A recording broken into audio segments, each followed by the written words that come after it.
السلام علیکم۔ آج کا ہمارا موضوع بنی اسرائیل غلامی سے نجات پاتے ہیں۔ بنی اسرائیل مصر میں ایک لمبی مدت غلامی میں گزارنے کے بعد حضرت موسیٰ علیہ السلام کی رہنمائی میں وہاں سے نکلے اور ارض و معود فلسطین کی طرف وہ آشوب سفر شروع کیا، جس میں دردناک واقعات پیش آئے۔ انہوں نے دلیری کے کارنامے بھی انجام دیے۔ یہ مصائب سفر بنی اسرائیل کی عام تاریخ کا ایک نمونہ تھے۔ آخر کار وہ ارض معود میں پہنچ گئے۔ مصر سے نکلنے پر بنی اسرائیل کی قومی اور مذہبی روایات کا آغاز ہوا۔ تورات بتاتی ہے کہ اس سفر میں خدا نے حضرت موسیٰ علیہ السلام کی قوم پر وہ عہد لیا تھا جسے مذہبی نوشتوں میں میثاق کہا جاتا ہے۔ یہ واقعہ اس لحاظ سے بھی اہم ہے کہ اس سفر میں حضرت موسیٰ علیہ السلام اللہ کی طرف سے 10 احکام لائے تھے، جن کے اخلاقی اثر کی لہریں روئے زمین کے ہر حصے میں پہنچی۔ حضرت موسیٰ علیہ السلام جو مصر میں پیدا ہوئے، حضرت اسرائیل یعنی یعقوب کی اولاد میں سے تھے۔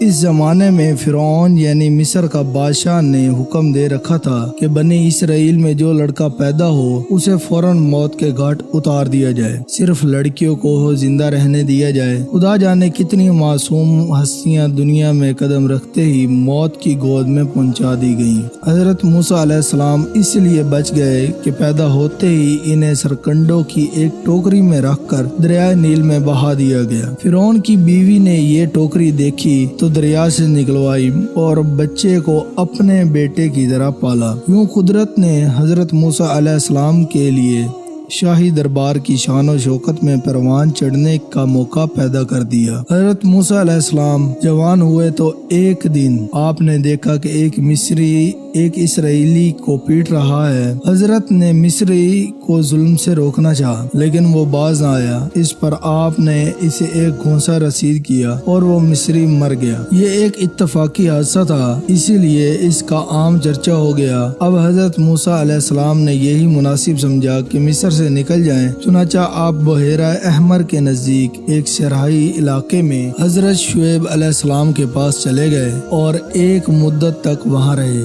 ریوڑ چراتے رہے۔ حضرت شعیب علیہ السلام نے اپنی بیٹی ان کے نکاح میں دے دی۔ پھر ایک جھاڑی سے آگ نکلنے کا واقعہ پیش آیا۔ حضرت کو بشارت ملی کہ وہ بنی اسرائیل کو فرعون کے ظلم سے نجات دلائیں، چنانچہ وہ اس غرض سے مصر واپس چلے گئے۔ مصر میں پہنچ کر انہوں نے اپنے بھائی ہارون کی امداد سے بنی اسرائیل کو جمع کر لیا، لیکن فرعون نہ تو بنی اسرائیل کو ذلت کی زندگی سے نجات دینے کے لیے تیار تھا اور نہ انہیں مصر سے جانے کی اجازت دیتا تھا۔ جب اللہ کے حکم سے مصر میں یکے بعد دیگرے 10 وبائیں نازل ہوئیں تو فرعون نے مجبور ہو کر اجازت دے دی، مگر بنی اسرائیل کا قافلہ روانہ ہوا تو فرعون کی نیت بدل گئی۔ اس لاؤ لشکر لے کر بنی اسرائیل کا تعاقب کیا اور ان کے پیچھے پیچھے بحر کلزم کے کنارے پہنچ گیا تاکہ انہیں روکے۔ یکایک خدا کی قدرت سے ایسی ہوائیں چلی، لیکن اللہ کو کچھ اور ہی منظور تھا۔ اللہ تعالیٰ نے حضرت موسیٰ علیہ السلام کو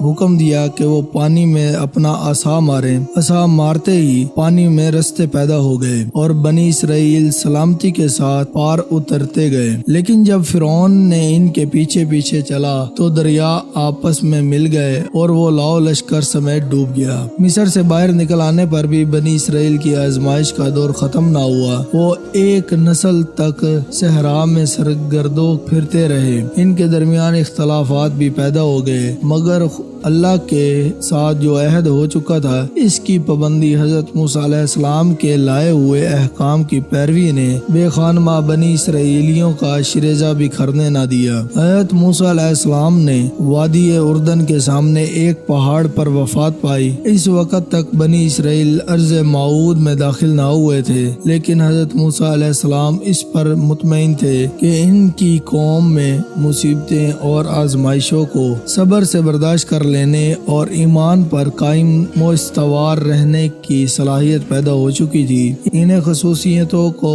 قومی زندگی کا جوہر سمجھا جاتا ہے۔ تورات کی روح سے مذکورہ بالا واقعات 15ویں صدی قبل مسیح پیش آئے۔ جدید تحقیقات سے بھی اس کی تصدیق ہوتی ہے۔